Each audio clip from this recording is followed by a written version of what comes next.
Aya Studio. Say yes, say yes, say yeah, why ya say yes, say yes, say yes, say yeah, why ya say yeah. Fardo kana bajo birkanjanga tu mal kangara mokse alaga bonse la misa domse timida nyatu hagari bade jenambi bade ga jededi nike lafato jige namde dalo tafabite dingnike say yes, say yes, say yeah, why ya say yes, say yeah, gafatiki why ya say yeah. Iraga faroro waya seye gararoro dig waya seye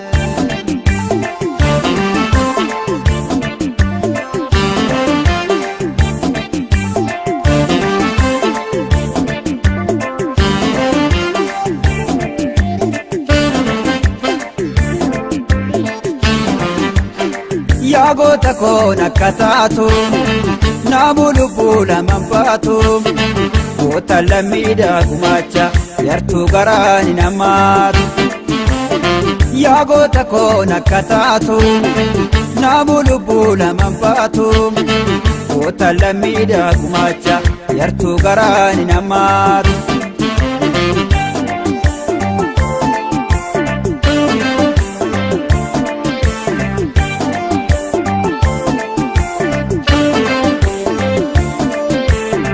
Yago tako ne sibila sitti dubnani talele ora lagan kanajila Yago tako ne sibila sitti dubnani talele ora lagan kanajila Asina sasa jedani achina sasa jedani Boni takayo masasa Oda edina tamsasa Asina basi jedika Achina basi jedika Ota tarka kenan tuti Abdus kuwa ilmatuti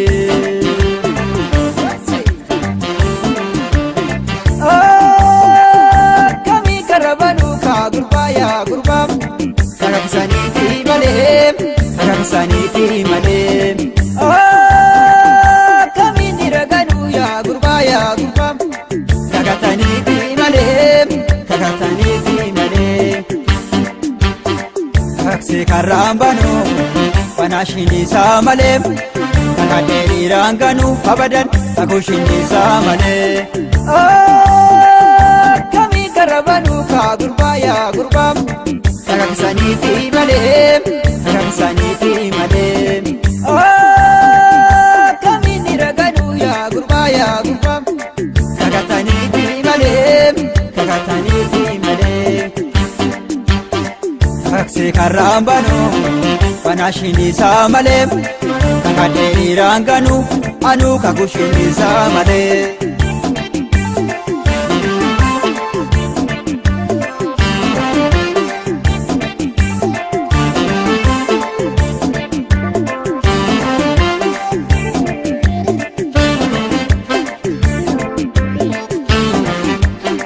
Yago tako nakatatu namulu bula mambatu Kota lamida kumacha yartu garani namatu Yago tako nakatatu namulu bula mambatu Kota lamida kumacha yartu garani namatu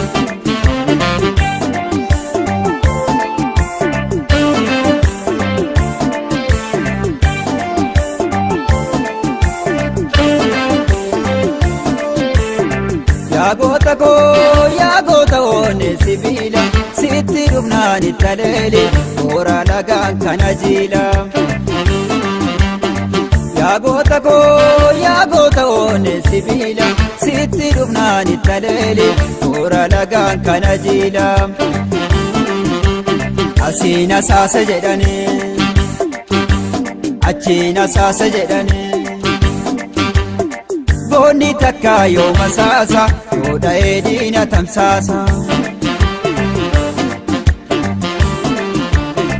Achiin na baasi jedhikaa achiin na baasi jedhikaa goota darkaa keenyan goote yaabdus kuwaa ilma dhoote.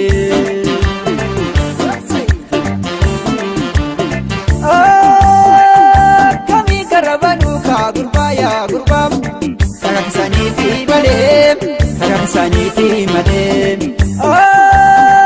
Akkamii diraganuu yaa gurbaa kakataniifi malee kakataniifi malee.